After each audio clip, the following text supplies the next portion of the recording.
Hey everyone, this is Light, and welcome to a different kind of video where I'll be reviewing the value of these up-and-coming packs. And these packs will be available after maintenance, the E7 World Cup, and at a glance, it seems like both of these packs are going to be $100. Typically, they don't give away bottles unless they're in $100 packs, and honestly, they're looking pretty good. 10 leaves, whatever, 30 bookmarks, whatever. The bottle itself is already worth $100, to be honest. Like this bottle right here makes it already worth getting. And then let's see, limited artifact selector including limited, hero selector including limiteds. Honestly, insane. Like at a glance, it's already insane value. Bottle is really good. Limited artifact selector, this is basically a second bottle, which is really good.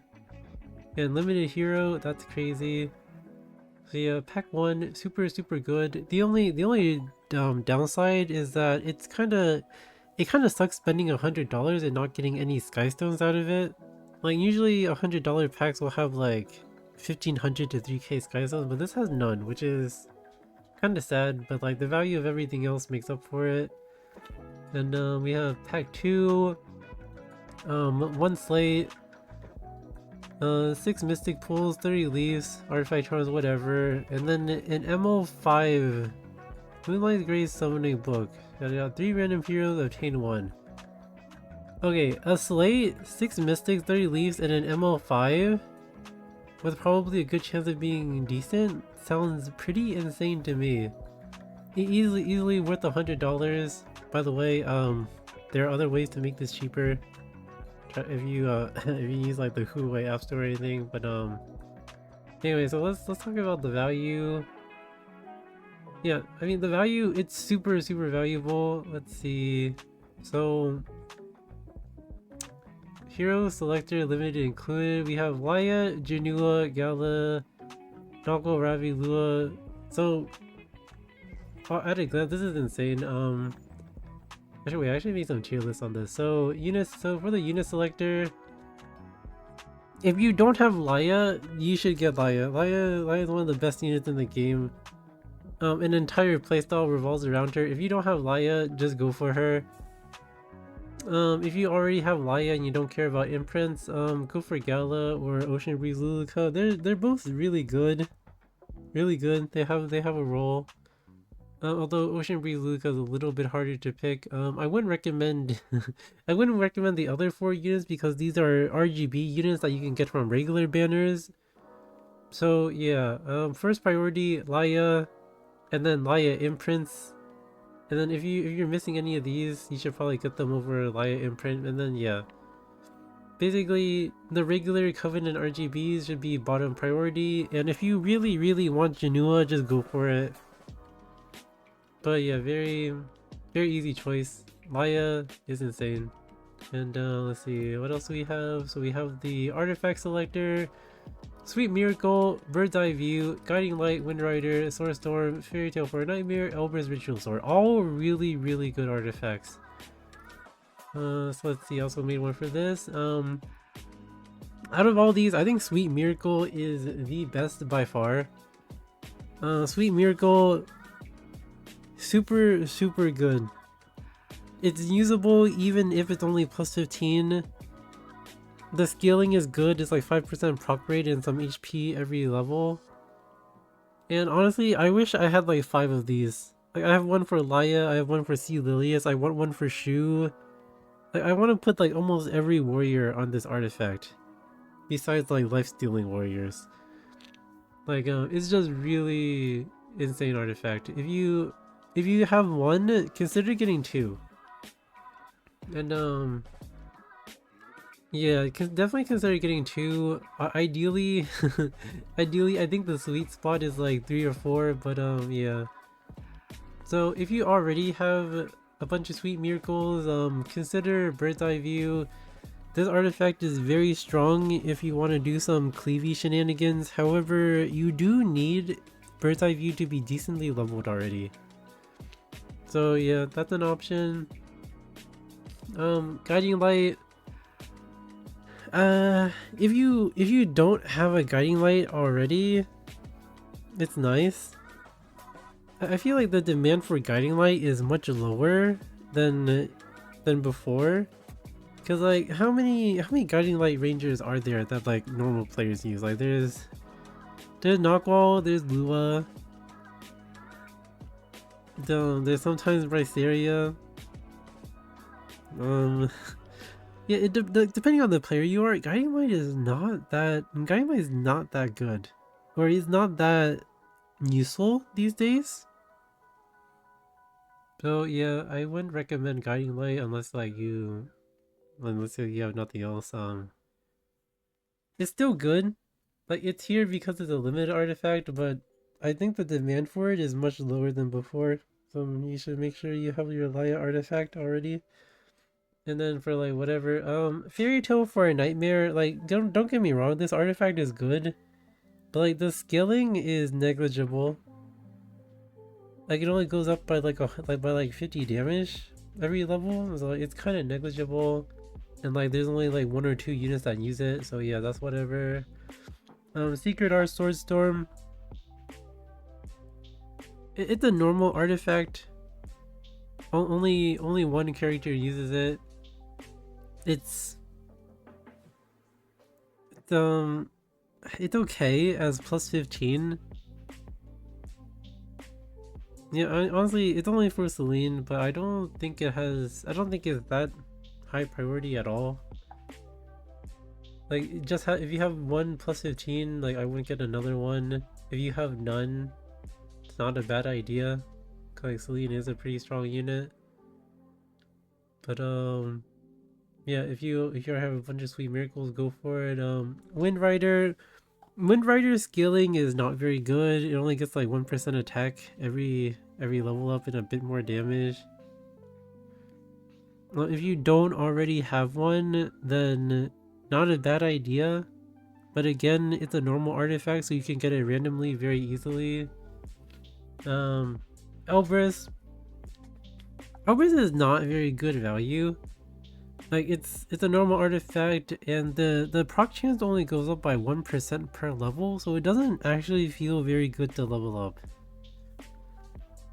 So yeah, basically, if you have less than 3 sweet miracles, you should probably get a sweet miracle.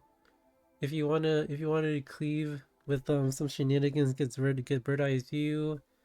If you're lacking guiding lights for some reason, go for it. It's a limited artifact. It's pretty decent, but plus 15 guiding light is perfectly fine. And then if you really don't want any of these, you can go for these.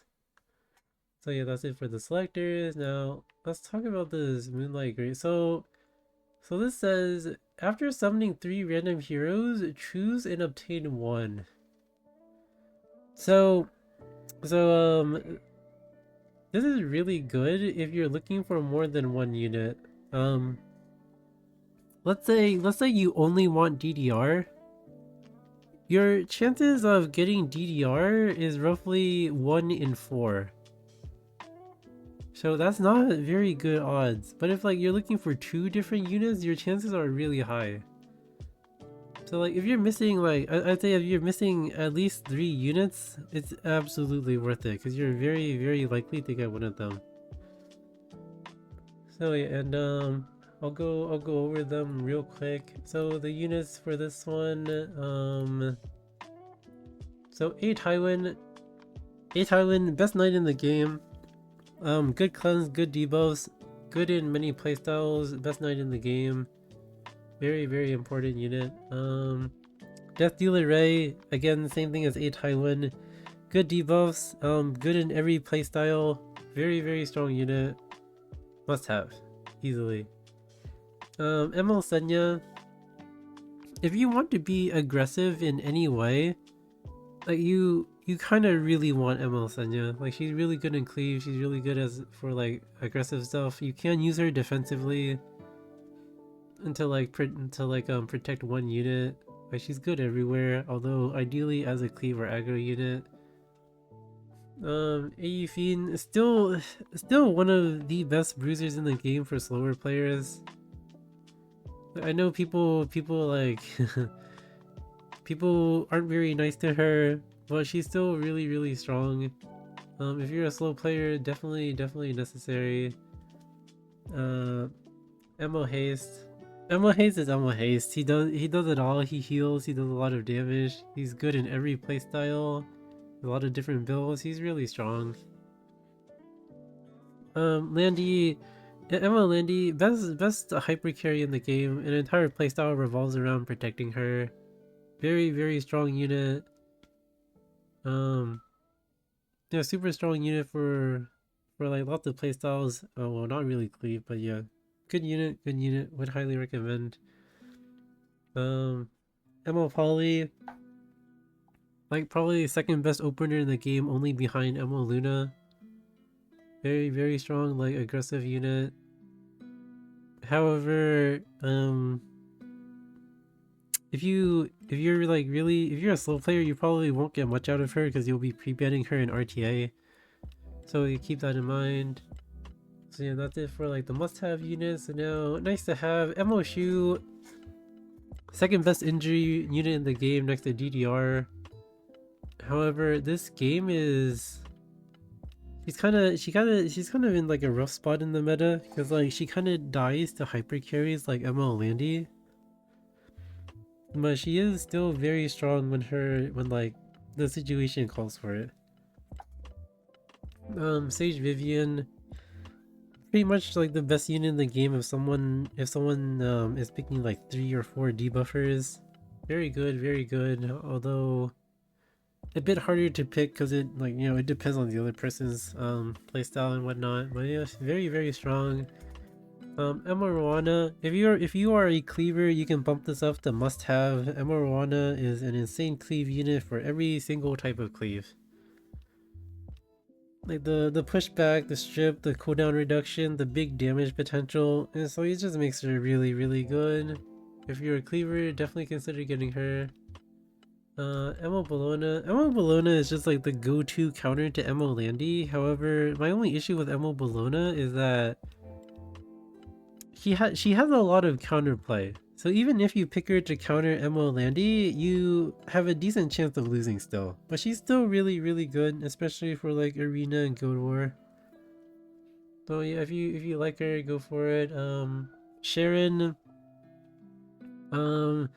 she's a really aggressive unit. If you play her against TDR, you have to pick very aggressively because like her cleanse doesn't really keep up that well.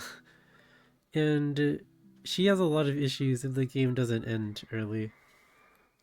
But she's pretty much one of the only somewhat counters to DDR, so that's valuable in a sense. But it's also like Bologna where she's not that reliable as a counter, but she's still very good in some situations.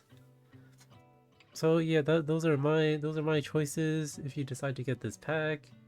And yeah, overall, these packs are insane value. If I was a whale, I'd buy them instantly, and I probably will anyway.